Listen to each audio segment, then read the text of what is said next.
Бүгінгі тақырыбымыз отбасының ішіндегі бірлік, ауызбіршілік. Қазіргі таңда бұл үлкен мәселе. Өйткені қазір тіпті кейбір тума-туысқандар бір-бірімен араласпай кетіп жатыр. Бұл негізінде үлкен қате, және бұл Аллаға ұнамсыз нәрселердің бірі.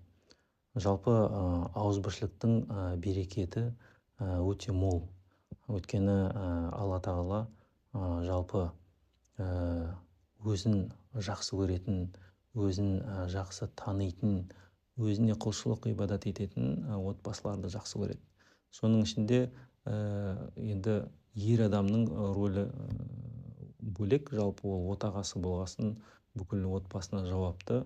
Оның алып жатқан жары өзіне аманат. Сол себепті ол өте жақсы мәміле жасау керек өзінің әйелімен. Оған жақсы жағдай жасау керек, көңіл бөлу керек, сөйлесіп, қал жағдайын сұрасып деген секілді. Оған дауыс көтермеу керек. Оған ауырып жатқан кезде оған дәрі-дәрмек алып беріп, егер оның бір нәпсісіне тиетін бір жаңағыдай біреу оған бір ауыр сөз айтса, оның не дейміз,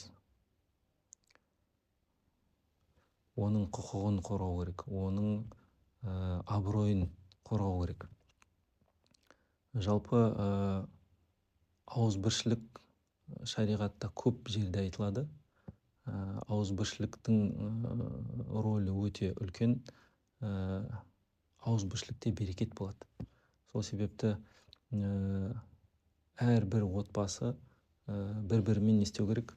Ақылдасу керек. Мысалы, біздің пайғамбарымыз Мұхаммед саллаллаху алейхи уассалам өзінің әйелдерімен ақылдасатын болған.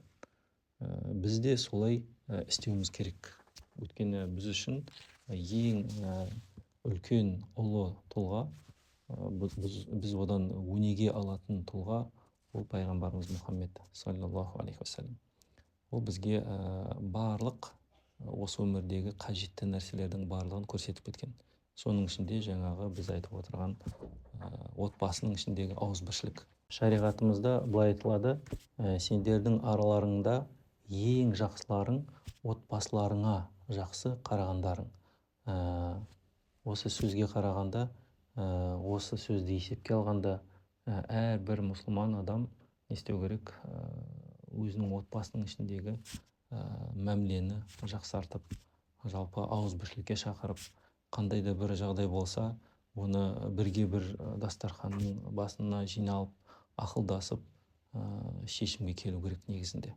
Ол кез келген мәселеге қатысты. Ол той болсын, садақа болсын, не болса, қандай да бір оқиға болсын, қандай да бір шара болсын, отбасыға қатысты.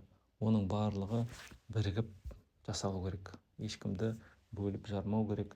Керісінше бірлікке шақырып, егерде отбасыда бір бөлініп жүрген, өзі ерекше болып жүрген бір адам болса, арнайы осындай адамдармен сізбен мәмілеге келе алмайтын, келгісі келмейтін, мәмілесін дұрыстағысы келмейтін адаммен не істеу керек? Барып, арнайы ерекше бір мәміле құрып, сол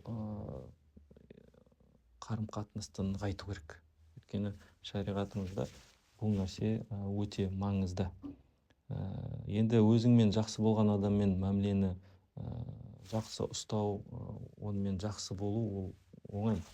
Бірақ та ислам дінінде сізбен араласқысы келмейтін тұлғамен қарым-қатынасты нығайту үлкен сауапқа ие.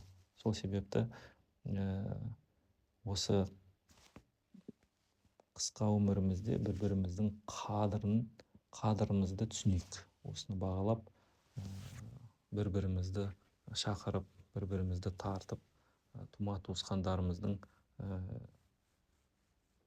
бір-бірімен мәмілесін нығайтуымыз біздің негізгі міндетіміз. Өйткені кішкентай бір отбасы болса да, ол біздің қоғамымыздың бір ажырамас бөлігі. Сол себепті осындай бір нәрсеге біз ерекше көңіл бөліп уақыт бөлуіміз керек.